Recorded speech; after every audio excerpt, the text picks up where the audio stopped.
이제 5장 12절에서 17절까지인데요. 이 12절에서는 드보라는 자기에게 주어진 역할이 무엇인지를 두 가지로 보여주고 있습니다. 첫 번째는 이제 그녀의 이름을 중심으로 깰지어다라는 명령을 하는 사람으로서 에브라임 산지에 거하면서 선지자로서의 위기에 빠진 백성들이 일어날 수 있도록 일깨워주는 일. 깰지어다 깰지어다 드보라여 깰지어다 깰지어다 이렇게 자기 이름을 중심으로 해서 이렇게 깨워지는 겁니다. 사람들에게 이제 그동안에 쉽게 말해서 아주 패배의식에 깊이 물들어 있었죠. 20년 동안을 야빈에게 그렇게 당하고 있었지 않습니까? 그래서 소망도 없고 용기도 없는 이스라엘 백성들을 어머니의 마음으로 깰지어다 깰지어다 일어나게 해주셨던 것이죠. 그래서 이제 이 뒤에 이제 보면은 이제 17장부터 21장까지 보면은 왜 드보라가 깰지어다 하면서 이스라엘 사람들을 깨우는 어머니의 역할을 했느냐라는 게 보여주는 게 뭐냐면 레위 지파의 타락이 17장부터 21장까지 있어요. 그러니까 그 레위 지파의 타락들이 바로 드보라가 일어날 수밖에 없는 그런 배경이었습니다. 이스라엘 백성들에게 하나님 말씀을 전해주고 그 하나님 말씀을 통하여 사람들이 분연이 일어나서 그 이스라엘의 어떤 그 영적인 청결함 또는 외적으로부터의 보호받아야 될 그런 것들을 다 가르쳐주지 않으니까 사람들이 이제 소망도 없고 낙도 없고 더 나아가서 외적들은 쳐들어오고 이러니까 이스라엘 사람들이 완전히 낭망해 있는데 그들을 일깨우는 게 드보라의 사역이었다. 즉 레위 지파의 타락으로 드보라는 등장하게 됐다라는 것을 우리는 좀 알 수 있고요. 두 번째는 뭐냐 그러면 이 전쟁의 승리의 정확한 동기, 정확한 원인을 밝혀주는데 그게 바로 여호와께서 그가 세우신 사람을 통해 승리케 하셨다라는 걸 보여주고 있거든요. 그러니까 처음에 그 다음에 이렇게 깰지어다 했고 너는 노래할지어다 일어날지어다 바락이여 아비노함의 아들이여 내 사로잡은 자를 끌고 갈지어다. 이제 이러면서 이 승리 주역은 여호와 하나님이시고 그 여호와 하나님은 훌륭한 도구 즉 바락 및 여러 사람들을 사용하셔서 이 전쟁에 승리하였다. 그러면은 드보라 나는 뭐냐? 드보라 나는 이 전쟁의 직접적인 승리자라기보다는 이 전쟁의 원인을 밝히고 이 전쟁에 수고한 자들을 격려하고 하나님을 찬양하는 것이 드보라의 일이었다라고 이제 밝혀주는 것이죠. 그래서 13절에 그때 남은 귀인과 백성이 내려왔고 여호와께서 나를 위하여 용사를 치시려고 강림하셨도다. 자, 이런 말했어요. 그러니까 이제 여기서 13절에서는 백성들이 야빈의 혹독한 학대를 피하여 은신처에 이렇게 숨어 있다가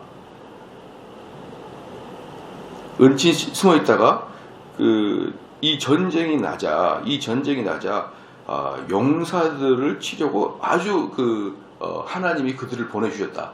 그러니까 얘네들은 야빈이 고통을 줄 때 이스라엘 백성들은 피난해 있고 숨어 있다가 전쟁이 일어나자 정말 메뚜기 떼와 같이 그들이 나타났다라는 걸 보여주고 있는 거예요. 그러니까 여기서 쉽게 말하면 왜 드보라가 하나님께서 일을 하셨느냐라고 이야기하는 내용이 뭐냐 그러면 숨어있던 사람들이 전부 다 같이 동시다발적으로 막 마음에 애국심이 충정을 한 거예요. 애국심이 충족을 하고 그렇게 패배 의식에 쌓였던 사람들이 용기가 막 100배가 일어나고 이런 것들이 하나님이 마음을 우리들에게 주셨다라는 것을 지금 이야기하는 것입니다. 그래서 그때 남은 귀인과 백성이 내려왔고 여호와께서 나를 위하여 용사를 치시려고 강림하셨도다. 그러니까 여호와께서 강림하셨도다 누구예요? 이게 누구예요? 이스라엘에 숨어있던 백성들이에요. 이 백성들이 수많은 사람들이 왔다. 이 전쟁에 참여하려고 왔다. 지금 얘기를 이야기하는 것입니다. 이제 그 다음에 이제 14절에 에브라임에게서 나온 자는 아말렉의 뿌리 박힌 자요. 그 다음에 베냐민은 너희 백성 중에 섞였으며 마길에서는 다스린 자들이 내려왔고 수볼에서는 대장군이 지팡이를 잡은 자가 내려왔다. 여기서 뭐냐면은 여기서 아말렉은 에서의 아들 엘리바스와 그의 첩 딥나가 낳은 소생인데 이 아말렉은 그래서 사실 이스라엘하고는 좀 친척이에요. 친척인데 그럼에도 불구하고 이 아말렉은 이스라엘의 정식 족보에는 들어오지 못하죠. 아말렉은 친척은 친척이 왜 에서의 첩 계열 쪽이니까. 근데 친척은 친척인데 이스라엘의 족보에 들어오지 못하고 그리고 아말렉은 아주 오랫동안 이스라엘을 그렇게 괴롭혀요. 그렇게 괴롭힌 게 참 보면 이해가 좀 안 되는 경향이 있어요. 그런데 우리 목회자들 세계도 가만히 보면은 그 목사님들을 괴롭히는 분들 중에 뭐 조카나 사촌들이 꽤 많아요. 희한합니다. 그 각 교회 보면은 왜 목사님의 조카고 또 목사님의 또 사촌 동생이고 사촌 형님이고 이런 분들이 있을 거 아니에요. 교회에. 이런 분들이 꽤 목사님을 힘들게 하는 경우가 적지 않거든요. 그런 걸 보면은 굳이 저렇게까지 그 형제의 그런 사랑까지도 깨면서까지 이렇게 목사님을 공격해야 될까 그런 마음이 있어요. 만약에 마음에 안 들면 그냥 조용히 나오면 되지 뭐 그걸 그렇게 꼭 이렇게 공론화시켜서 저렇게 집안의 싸움으로까지 번지게 할까 이런 마음도 있는데 실질적으로 그런 경우가 상당히 많습니다. 그런데 여기서도 보면 아말렉이 이스라엘과 그렇게 대척점을 지어야 될 이유가 없거든요. 그냥 친척으로 살면 되는데 그렇게 이스라엘을 그렇게 괴롭힙니다. 그래서 이 아말렉이 나중에 히스기야 왕 때 전멸을 당해요. 이스라엘한테 히스기야 왕 때. 완전히 이제 그때는 아말렉을 다 쓸어버립니다. 그냥 저는 이렇게 할 필요가 없다는 거예요. 그래서 우리 성도들도 잘 좀 알아야 될 게 뭐냐면은 특별히 가족들 간에 이렇게 진리의 문제가 아니면은 그렇게 등을 돌리지 말고 좀 그만 좀 양보를 해버리면 좋다. 저는 그렇게 생각을 합니다. 좋다 이렇게 생각합니다. 어제도 이렇게 식당에서 식사를 하는데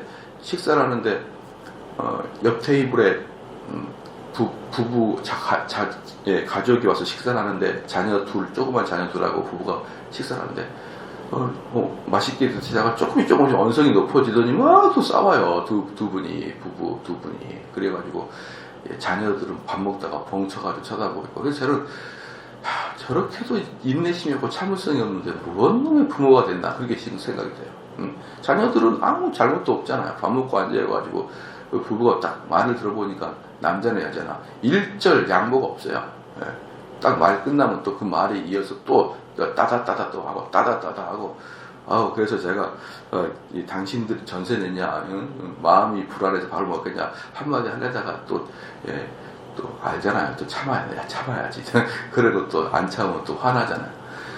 그런 식의 그 참을성 없음. 다른 사람도 듣고 있고 자녀 듣고 있으면은 참아야 될 거 아니에요. 좀 화가 나더라도 식사하러 왔으니까 그럼 참아야 되는데 참지 못하고 자기 하고자 하는 얘기를 툭툭 내뱉는 거예요. 툭툭. 여러분 그게 바로 싸움이에요. 가족 간에 그러면 안 되는 거예요. 사촌 간에 그러면 안 되는 거예요. 그냥 아니면 그냥 딱 정중하게 끝내야 되는 거예요. 내가 먼저 끝내버리는 거예요. 여러분이 좀 그러기를 주로 축원합니다. 계속 이어서 말꼬리 자꾸 넣지 말고 여러분 선에서 끝내야 돼요. 그래 내가 하면 안 돼. 그래서 저도 보면은 내가 말을 해서 충고하거나 내가 혼을 내가지고 이 사람이 좀 변경이 있을 것 같다고 하죠. 근데 이미 그 선이 넘어섰다 그러면 그때부터는 정확하게 평정심을 가져야 됩니다. 그건 내가 더 이상 이야기도 안 되는구나. 이 선을 넘어갔다 그러면은 정중하게 평정심을 가지고 이제 문제는 뭐냐 그러면 논쟁에서 내가 이기는 게 아니라 그 사람의 흥분을 가라앉히는 데 목적을 두고 대화를 해야 되는데 참 어제 그런 분들은 우리 교회를 꼭 나와야 된다라고 생각을 해요. 꼭 나와야 부부간의 삶에 어떻게 대화를 하는 것도 좀 배우고 그래야 되는데 뭐 일절 물러섬이 없는 거예요. 물러섬이. 그래서 제가 옆에 있던 우리 교회 자매에게 어린 자매에게 제가 그랬어요. 아직 시집도 안 가고 아직 학생이니까 여성의 덕목은 인자함이다. 부드러움이고 저럴 때는 그냥 여자가 좀 그냥 딱 참아버려야 된다. 그냥 아무 말도 안 하더라고요. 기분이 나빴는지 왜 여자한테만 그러시나요? 그런 눈빛인데 아니 여자는 부드러워야죠. 남자는 좀 용감하고 그게 하나님이 여성을 만들어놓은 창조의 그 목적 아니겠습니까? 부드러워요. 여성이 막 세고 강하고 그러면 되겠습니까? 남성은 좀 그래도 남자니까 밖에서 열심히 야수처럼 일해서 돈을 많이 벌어야 되니까 좀 그렇다 치지만 여성의 이미지는 부드러움 아닙니까? 엄마 그러면 왠지 안기고 싶잖아요. 그렇잖아요. 왠지 엄마 그러면 짠하잖아요. 그런 이미지를 왜 자꾸 탈피를 하려고 그러냐 이 말이에요. 여성들이 그냥 전사와 같이 전투와 같이 조금만 뭐라 그러면 참지 못하고 이런 부분들이 조금 확대되면 어때요? 사촌 간에 가족 간에 그러다 보면은 설날에 추석에 보이면 또 박짝지글 벅적지글 한 번씩 하는 거예요. 한 번씩. 여러분 그렇게 안 하기를 바랍니다. 우리는 성도잖아요. 성도니까 일단 다른 사람이 흥분했으면은 모든 논쟁은 스톱. 그 다음에 그 흥분부터 가라앉히는 거. 그걸 목적으로 빨리빨리 여러분의 목표의식을 바꿔내야 됩니다. 그래서 여기서 아말렉은 그렇게 이스라엘 사람들을 괴롭힐 필요가 없었는데 그렇게 괴롭히더니 결국 히스기야 시대 때 전멸을 당해버리고 마는 것이죠. 그 다음에 베냐민은 너희 백성 중에 섞였으며, 그러니까 베냐민 너희 백성이 섞였다는 거냐면 베냐민이 정식으로 전쟁에 출두하는 것이 아니라 베냐민이 에브라임 지파에 섞여 있어 가지고 같이 전쟁에 나왔다는 거예요. 그러니까 이게 뭐냐면 베냐민 지파가 공식적으로 전쟁에 참여하는 게 아니고 베냐민은 개인적인 자격으로 에브라임 사람들 섞여 가지고 같이 나왔다 이거예요. 그렇죠? 왜? 베냐민과 에브라임은 붙어 있는 그런 골짜기를 놔두고 붙어 있는 그런 지파이기 때문에 같이 살았었거든요. 베냐민과 에브라임은 막 섞여 살았었어요.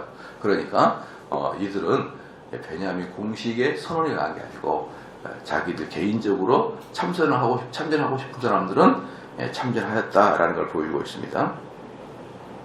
마길에게서는 다스리는 자들이 내려왔고, 그러니까 마길이라는 곳에서는 다스리는 자들, 지금 뭡니까? 군사 지도자, 군대 지도자들이 내려왔고, 군대 지도자들이. 그 다음에 스불론에서는 대장군의 지팡이를 잡은 자가 내려왔다. 스불론에서는 대장군의 지팡이를 잡은 자라 하면 뭐냐면, 지팡이는 여기서 말할 때 홀이 아니에요. 홀은 지도자의 지팡이 상징인데, 여기서는 대장군의 옆에서 서기관의 역할을 감당하는 사람을 대장군의 지팡이라는 거예요. 그러니까 다른 말로 대장군의 붓, 대장군의 어떤 사사, 서기관, 이런 식의 개념의 사람이다 이 말입니다. 그러니까 작전 장교와 같은 그러한 자들이 내려왔다. 그래서 지금 드보라가 뭐 하고 있는 것입니까? 하나님을 찬양하면서 동시에 그 당시에 열심히 주의 도구로 사용된 사람들을 높이면서 찬양하면서 그들을 칭송하고 있는 게 보이죠. 이게 참 제가 언젠가도 말씀드렸지만 이 드보라와 같은 마음을 가져야 돼요. 예를 들어서 어떤 전쟁에서 이제 현격한 공을 세우신 분들이 있잖아요. 그 공을 세우신 분들을 높여주고 기릴 필요가 있다 없다? 있어요.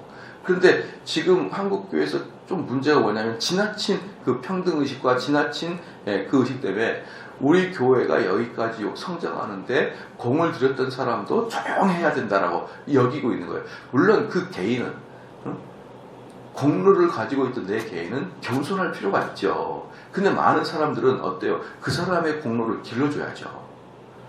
그걸 좀 못하는 것 같아요. 저는.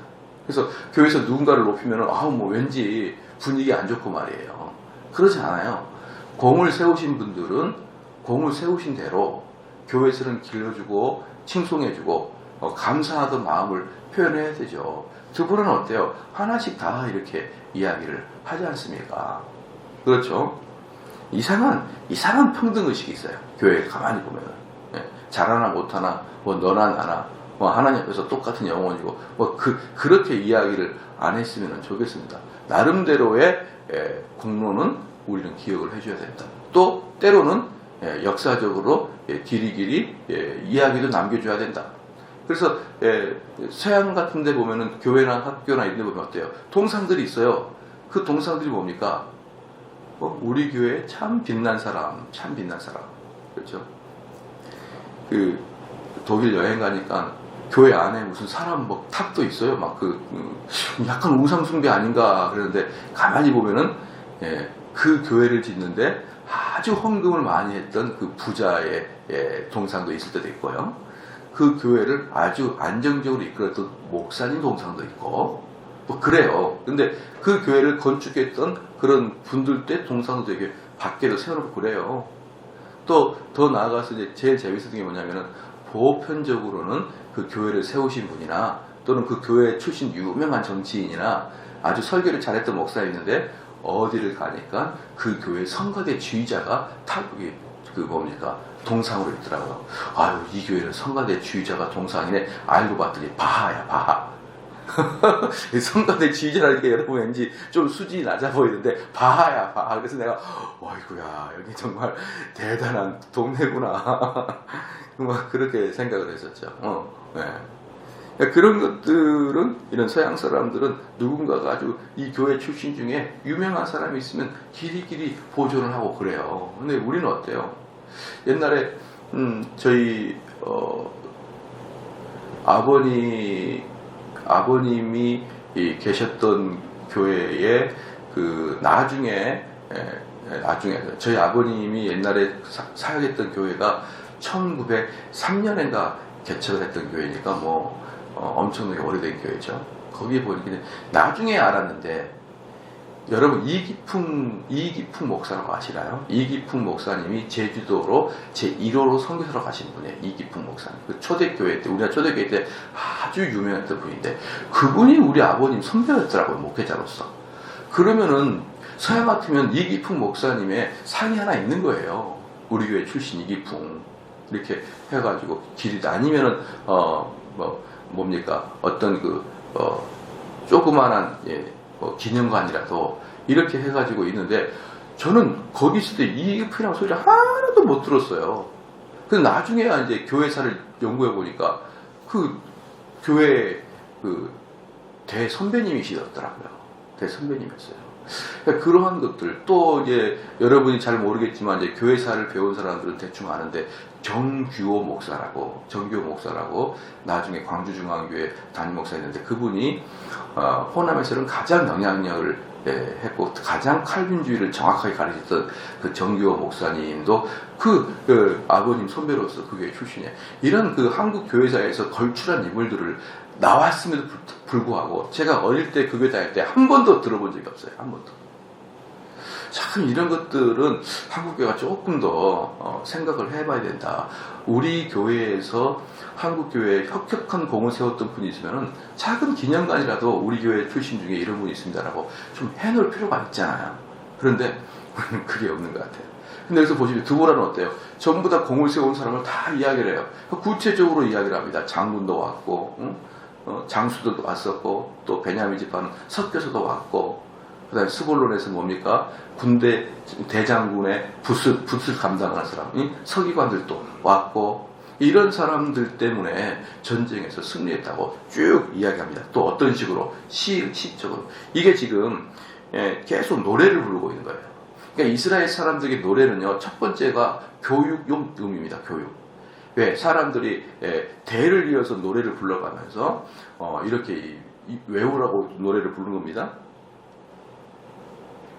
자, 그 다음에 이사갈의 방백들이 드보라와 함께 하니 이사갈의 심사를 바락도 가졌도다. 그 발을 쫓아 골짜기로 달려 내려가니 루벤 시내가에 큰 결심이 있었도다. 그러니까 이게 뭐냐 그러면 이사갈이 바락의 바로 뒤쫓아서, 이 뜻이 뭐냐면 바락의 바로 발 뒷궁무니에서 바락을 쫓아서 때려 내려갔다는 거예요. 내려갔다. 이게 뭐냐면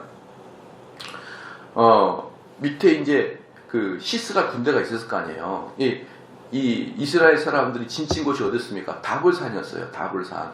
해발 580m 정도 되는 다볼산에 진을 치고 있다가 밑에서 기숑강에서 이제 흠뻑 젖어버렸던 이 시스라 군대 애들이 이제 어기저기 나오니까 그 산 비탈길에서 그 뭡니까? 여기 이제 원어적인 뜻을 보면은 댐이 터졌을 때 막 쏟아지듯이, 댐이 터졌을 때 막 쏟아지듯이 바락 뒤를 쫓아서 그냥 막 그 잠복해 있던 이스라엘 백성이 한 방에 내려가서 처치했다라는 걸 보여주고 있는 거예요. 한 방에. 누구도 숨지 않고. 그래서 이제 15절에 다시 보면 이사갈의 방백들이 드보라와 함께하니 이사갈의 심사를 바락도 가졌도다. 그 발을 쫓아, 그 발이 누굽니까? 바락의 발이에요. 그 발을 쫓아 골짜기로 달려 내려가니 루벤 시내가에 큰 결심이 있었더라. 그러니까 이걸 보고 루벤 시내가에 큰 결심이 있었더라.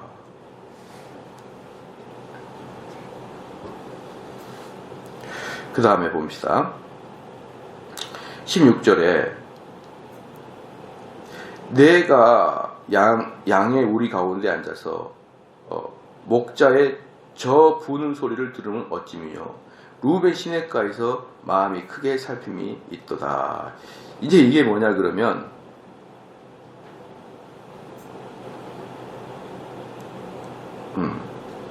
이게 뭐냐 그러면 16절에는 그 전쟁에 참여하지 않는 자를 또 이제 드러냅니다. 그 전쟁에 참여하지 않는다.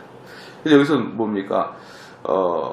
루벤이죠. 그러니까 이 루벤 시내가에서 큰 것이 막 이제 그 뭡니까? 이스라엘 사람들이 막 그 갇힌 물이 홍수처럼 쏟아져서 시스라 군대를 쳐들어가는데 그걸 보고 루벤의 특징이 뭐냐면요, 시내가입니다. 이게 루벤의 시내가라는 뜻이 뭐냐 그러면 루벤은 시내가 많은 동네였어요. 그게 어떻습니까? 부자고 목초지가 많고 그리고 동물이 많아요. 그러니까 쉽게 말하면 루벤이 아주 부자입니다. 아주 부자인데 그 루벤들이 이스라엘 사람들이 그렇게 한꺼번에 그렇게 전쟁에 참여하는 걸 보고 그 마음이 뭐 했다는 것이에요. 15절에 결심을 하죠. 우리도 해보자. 이렇게 15절에 마음 먹었는데 16절에 네가 양의 우리 가운데 앉아서 목자의 저 부는 소리를 들으면 어찌미요. 루벤 시내가에서 마음이 크게 살피었다.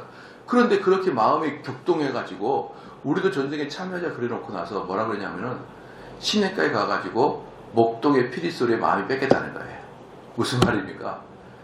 그 많은 목초지를 보니까 거기서 안빈낙도하고 살겠다 이렇게 돼버린 거예요. 그러니까 지금 다른 지파는 전쟁에 참여했는데 루벤 지파는 자기 소나 양을 보면서 아이고 뭐 전쟁이고 뭐고 이러면서 탁 돌아서 버린 겁니다.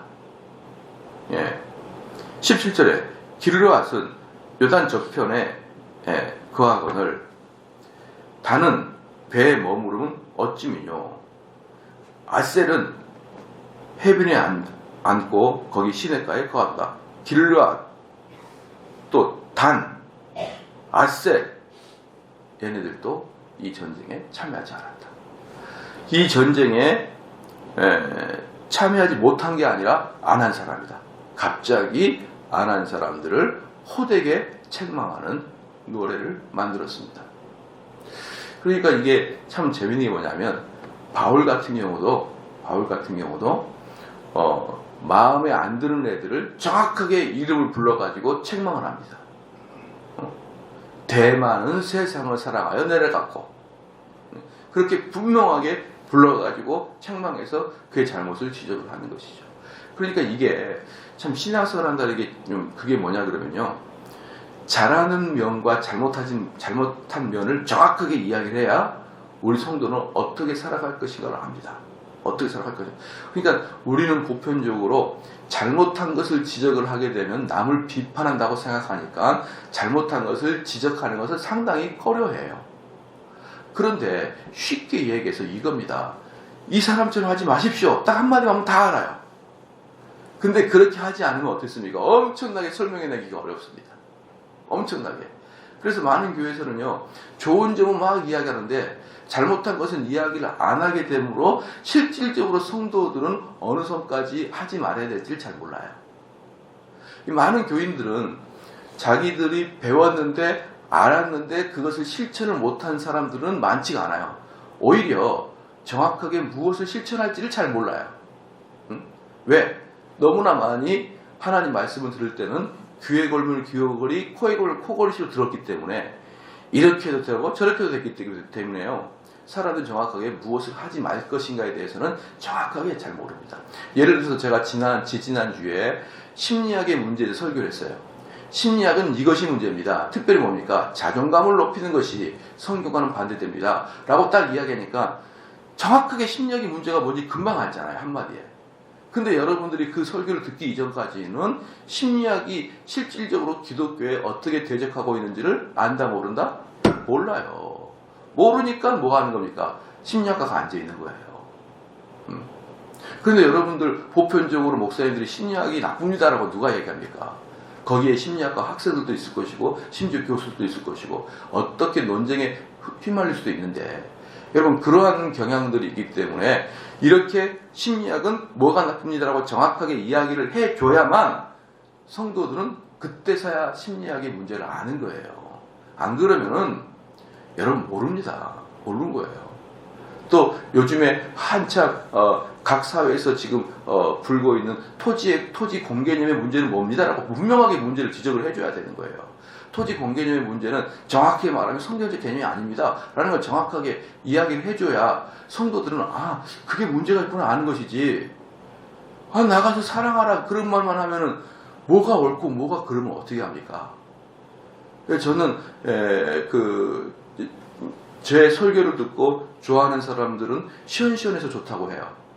제 설 듣고 싫어하는 사람은 시원시원해서 싫다 그래요. 그러니까 어쨌든 이것을 하라 하지 말라를 분명하게 이야기하는 것에 대해서 둘 다 동의를 해요. 동의를 하는데 어떤 분은 그걸 좋아하고 어떤 분은 싫어하는 거예요. 근데 싫어하는 분 대부분은 특징이 뭐냐면 비판하는 게 싫다는 거예요. 비판하는 게. 참 저는 이게 왜 이렇게들 사람들이 무지할까 싶어요. 여기 보십시오. 열심히 잘하는 사람들 찬양해주고, 그 다음에 뭡니까? 열심히 하지 않고 숨었던 사람을 그대로 드러내가지고 너희들 잘못한 거야. 이거 이렇게 하면 안 돼. 그리고 너희들 후손들 앞으로도 이렇게 하지 마라고 하면서 역사적으로 길이 남을 노래를 만들어놨잖아요. 이렇게 하지 마라. 그래서 물론 우리는 어떤 사람 누군가에 대해서 구체적으로 홍길동씨, 김계동씨 당신은 이게 나빠요 이렇게 할 필요는 없죠. 그런데 사상, 어떤 그 이념, 신념, 철학, 가치관 이런 것들은 구체적으로 이야기를 하면서 이게 뭐가 나쁘고 왜 이것을 하게 되면 성경과 어긋나는지를 면밀하게 알려주는 것이 바로 교회가 해야 될 일이에요. 그때야 비로소 성도들은 아 내가 여기까지 하면 안 되겠구나, 여기까지만 해야겠구나 이런 것들을 이제 알아가는 것이죠. 그래서 오늘 본문 말씀 보면은 드보라는 그래요. 열심히 하나님의 명령에 따라 순종했던 사람들을 드러내고 또 반역자와 같이 자기들의 여기 보면은 루벤 같은 게 어때요? 15절 마지막에 루벤 시내가에서 큰 결심이 있었도다. 큰 결심이 있었는데 돌아서서 마음이 바뀐 거예요. 뭡니까? 정론적인 탁상공론이에요. 앉아있을 때는 뭔가 확 자기가 뭔가 해볼 거고 결단할 것 같고 하는데 현장 딱 보니까 마음이 돌아서요.